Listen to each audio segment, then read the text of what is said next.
This is the Orioles POSTCAST, your instant game reaction for the Baltimore Orioles.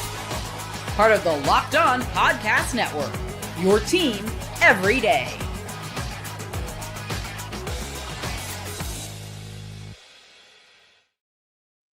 Good afternoon, everyone, and welcome to the Baltimore Orioles POSTCAST. Approaching 4:30 on the East Coast, I'm Luke Slaybaugh. I am your post-game show host as we talk about the series finale against the Los Angeles Dodgers. Final score, LA 5 and the Baltimore Orioles 2. The O's do take 2 of 3 from LA. A scrappy effort, not good enough late. Couldn't get enough going against Clayton Kershaw early in this game. And with that, the O's 5-game win streak is snapped. The Dodgers win the finale and avoid a sweep. It was actually an interesting footnote from Kevin Brown on the Masson broadcast that the Dodgers hadn't gone 0-6 on a road trip since September of 1969. That was an interesting factoid. It was a series in which the O's had won back-to-back games with 3 hits or fewer since that legendary 1983 season. In order to understand this game, we got to talk a little bit about Shohei Ohtani and Clayton Kershaw. They were the big factors in this game early. I see the comment from Narniak right now says that, the O's trotted out their punt lineup and that, Tony Mansolino and the crew doesn't really care about winning with most of the bench players on against a left-hander. And we'll get to that.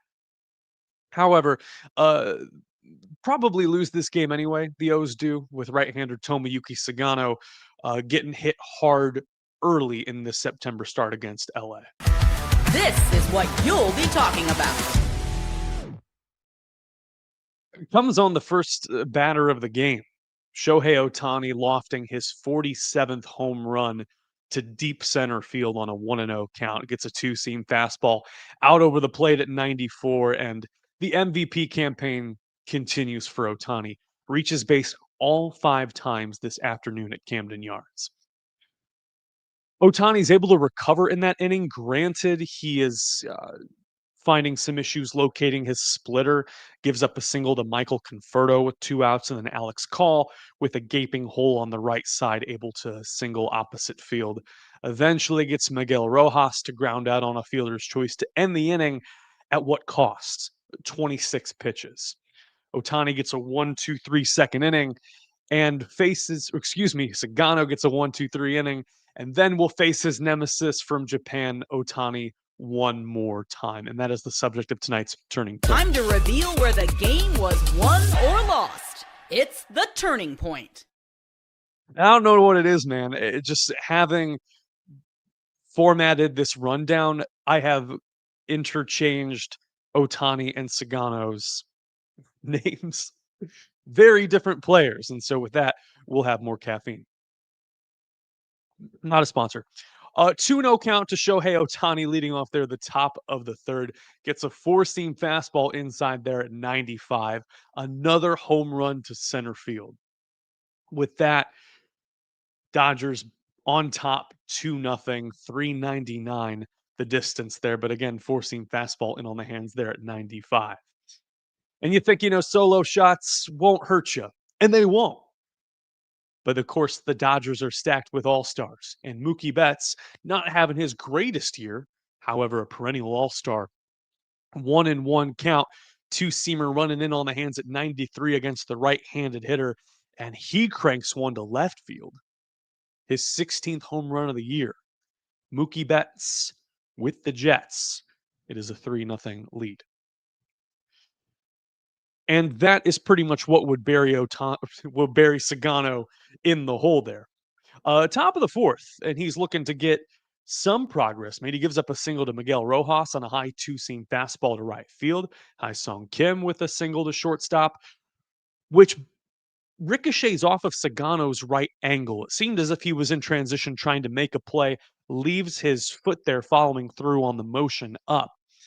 And so personal experience taking a ball off the ankle, a very ginger part down there near the Achilles, but also just the bone there. Sugano is grimacing very hard, stayed down for a few seconds there, and is wincing as the trainer comes out, Mansolino comes out, trying to diagnose what happened, can't even really put pressure on it.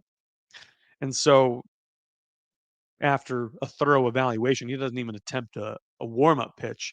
Sugano leaves there after 3+ innings pitched and 3 runs given up, responsible for 2 men on base. Left-hander Grant Wolfram up in the pen to relieve Sugano and comes in and does his most effective bullpen recovery relief outing. Strikes out Kike Hernandez on 3 pitches, curveball in, able to get him there. With Brent Rortvedt at the plate, Alex Jackson attempting a pickoff throw, pump fakes towards third base to try to get Rojas, and the throw is wide right of Emmanuel Rivera. The Octopus can't corral that, and so a run scores on the error to make it 4-0.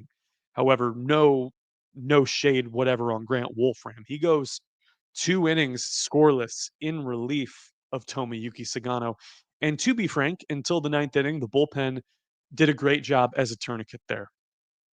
5 scoreless innings and 5 strikeouts for the bullpen before Rico Garcia gives up a run there in the top of the 9th. And we'll break this down piece by piece. The 5th inning goes well for Wolfram. He strikes out Freddie Freeman on a high curveball, about 15 inches of horizontal break there on an 84-mile-an-hour curve. Conferto singles on a hanging curveball. And then Alex Call grounds out to Emmanuel Rivera at third base. A nice barehander by Manny. He is thriving in these late season situations. We mentioned the 2 home run game last year against the Twins. And with the walk-off single last night, the 4 RBI game against San Diego, these are very low leverage spots, mind you, in the context of a season. However, to do it against really talented NL West clubs, sure. And then Miguel Rojas grounds out to second base on a first pitch fastball.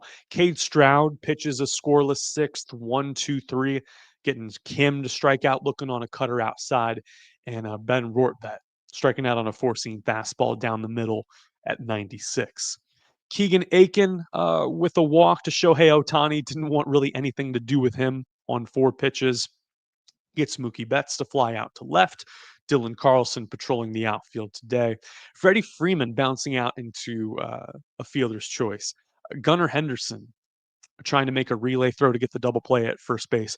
Throw is way offline. He would have had Freeman by a couple of steps. However, that throwing error is Gunnar's first E6 in 74 games. Yennier Cano also pitching a scoreless top of the 8th with the changeup outside to strike out Kike Hernandez. Coming up, we'll talk about the O's impressions at the plate against Clayton Kershaw, his first appearance against the Orioles. Kind of hard to fathom that 18 seasons in.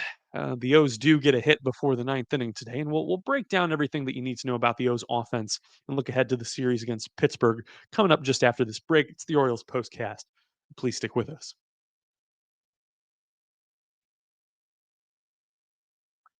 Show is brought to you by our friends at Monarch Money. Most people can't name all their financial accounts or even what they're worth. That is a huge problem, especially if you've had multiple jobs with multiple 401ks. And if you don't have the full picture, things could go south in a hurry. And Monarch Money is the solution, all-in-one personal finance tool that brings your entire financial life together in one clean, easy-to-use interface. Monarch built for people with busy lives. That's us. You can get through all this without using a spreadsheet. You can maximize your investments, increase your savings rate, easily review finances with your partner if you've got one. If you got a financial advisor, this could be a very easy tool for you as well to work with them. So don't let financial opportunities slip through the cracks. Use the code LOCKEDONMLB at monarchmoney.com in your browser for half off your first year. That's 50% off your first year at monarchmoney.com with code LOCKEDONMLB. Shout out to our new sponsor at Zippix Toothpicks. Got you covered with nicotine and caffeine infused toothpicks.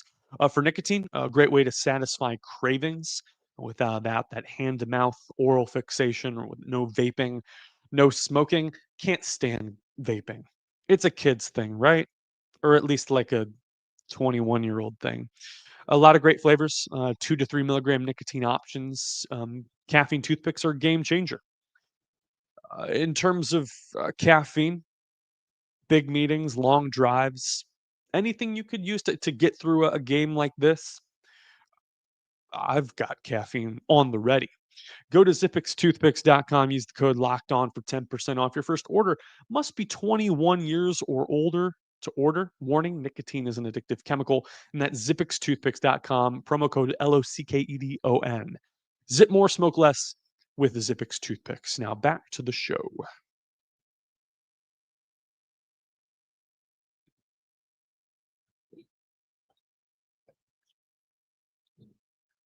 Jeff Molnar commenting that Cal Raleigh and Shohei Ohtani didn't get their 50th dingers against the O's, but they were close. And that's the thing, right? Like, Shohei Ohtani was at the plate almost a non-factor for the first two games. Yeah, he had that RBI fielder's choice last night. He's 1 for 8 in the first two games. And so to be able to stick it to Tomoyuki Sugano there, it was somewhat disappointing.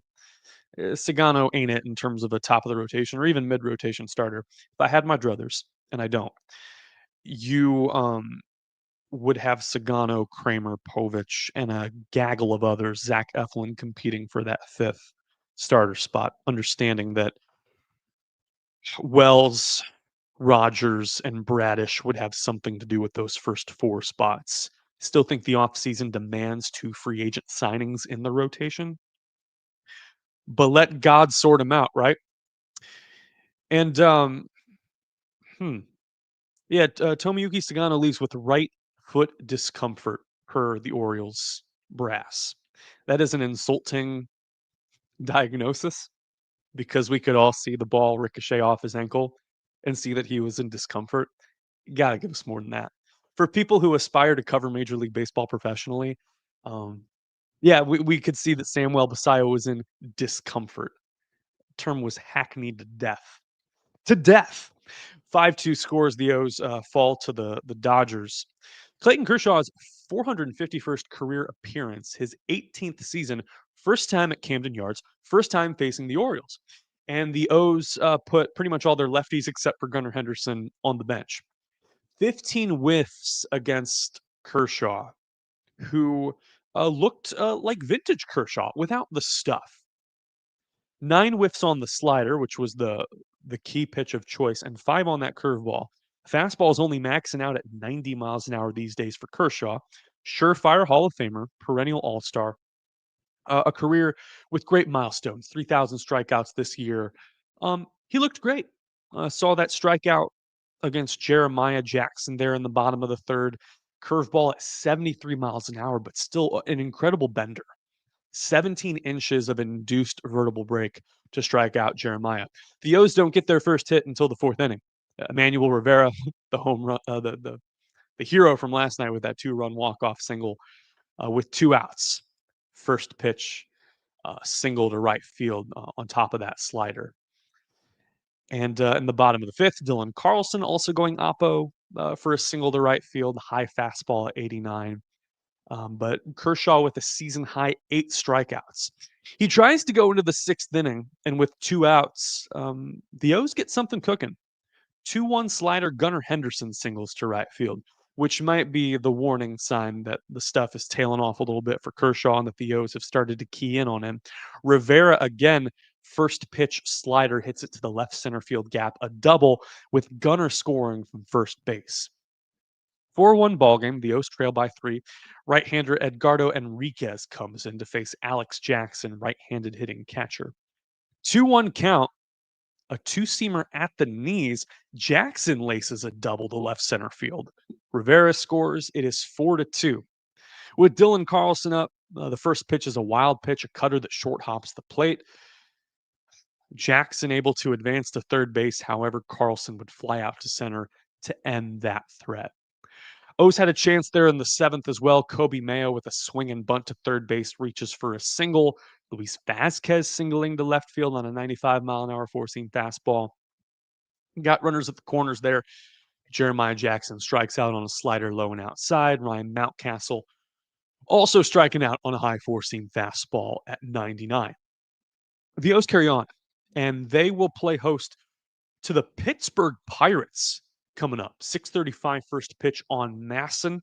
Going to be a fun series. Right-hander Paul Skeens slated to start the Wednesday game, that middle game of the 3-game set, he of the 198 ERA, cruising to a potential Cy Young award. Well deserved. Guy who gets absolutely no run support up there in Pittsburgh. This could be a good series for the O's to show what they got, even some of those bench guys as well. Should be right-hander Mike Burrows for the Tuesday game and right-hander Johan Oviedo on Thursday. Could be fun. If you want to go see Paul Skeens, he is worth the price of admission, no doubt. The O's have not announced their starters. Looking forward to it and looking forward to breaking it down with all y'all. Luke Slabaugh here signing out here on this Sunday. The final score tonight, the LA Dodgers 5 and the Baltimore Orioles 2. Good night. Stay safe, and I'll see you right back here on Tuesday. Until then, enjoy the Ravens game, am I right? Sunday Night Football. Nehemiah Lockett bringing us home. Who's ready for the Ravens? It's whatever, man. Have a good night, guys. Take care.